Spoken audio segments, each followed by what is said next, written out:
Hi friends, तुम्ही व्हिडिओमध्ये बघत असता ही गडबड कसली चालू आहे. तर दरवर्षीप्रमाणे याही वर्षी आमच्या श्रद्धा सोसायटीमध्ये श्रद्धा क्वीन महोत्सव साजरा केला गेला. म्हणजेच महिला मंडळाकडून सर्व महिला एकत्र येऊन आपल्या महाराष्ट्रीयन संस्कृतीचा उज्ज्वल प्रवाह आणि परंपरा तसेच सामाजिक उत्सवाचे महत्त्व आपल्या कला माध्यमातून जनसामान्यापर्यंत पोहोचवण्याचा प्रयत्न केला आहे. आता तुम्ही म्हणताल हे तर सर्वच जण करतात, पण हा कार्यक्रम फक्त महिलांद्वारेच राबवला जातो. 9 दिवसाचा हा कार्यक्रम असतो.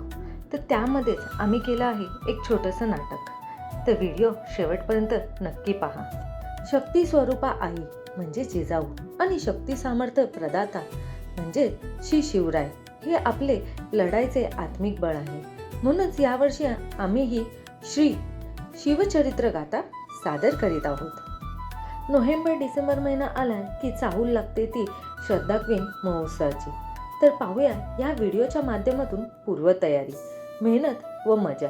अशा माझ्या सर्व सखी यात कोण मोठं नाही कोण छोटं नसून सर्व मिळून मिसळून एकमेकांना सहाय्य करत ही सुरुवात करतात. रोज रात्री आपल्या डेली रुटीनमधून वेळ काढून प्रॅक्टिसला सुरुवात व्हायची. यामध्ये सर्वात मोठं सहकार्य मिळतं ते म्हणजे आमचे गुरु रुपेश पवार व प्रवीण जाधव सर.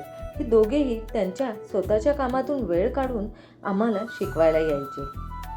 पण एकदम प्रोफेशनल लेवलचं नाटक कसं करायचं, कसं घडवून येईल ह्याचं सर्व जबाबदारी रुपेश सरांनी घेतली होती. त्यांनी खूप मोठं सहकार्य केलं. त्यांनीच आम्हाला शिकवलं की नाटक नक्की करायचं कसं. त्यासाठी त्यांचे जेवढे आभार मानू तेवढे कमीच आहे. मी शब्दात मांडू शकत नाही. थँक्यू रुपेश सर आणि थँक्यू प्रवीण सर. तसेच या नाटकामध्ये एक तुम्हाला खासियत सांगायची आहे. जसे मी स्टार्टिंगला सांगितले होते, हा मिळून महिला कार्यक्रम करतात व यातील सर्व पात्रही महिलाच आहे. तसेच सलग 2 वर्ष आम्हाला आर्थिकरित्या सहकार्य करणारे ते म्हणजे श्री साई दत्तात्रय चॅरिटेबल ट्रस्ट गाणगापूर यांचेही मी मनापासून धन्यवाद मानते. त्यांचे डिटेल्स मी डिस्क्रिप्शन बॉक्समध्ये दिले आहेत, तुम्ही चेक करू शकता. व्हिडिओमध्ये तुम्ही बघितलंच असेल की आम्ही फक्त प्रॅक्टिस नाही तर मजाही आम्ही तेवढीच केली आहे.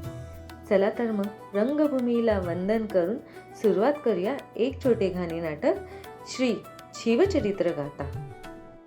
व्हिडिओ आवडल्यास लाईक, शेअर आणि सबस्क्राईब करायला विसरू नका.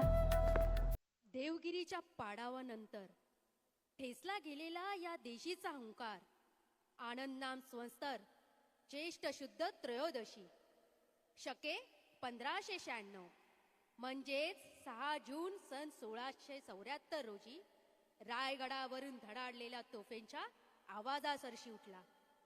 सह्याद्रीच्या दऱ्याखोऱ्यात घुमला आणि पहाटेच्या आजांसाठी उठलेल्या दिलेंद्र पत्पाशाही सांभाळणाऱ्या औरंगाच्या काळजात जाऊन धसला.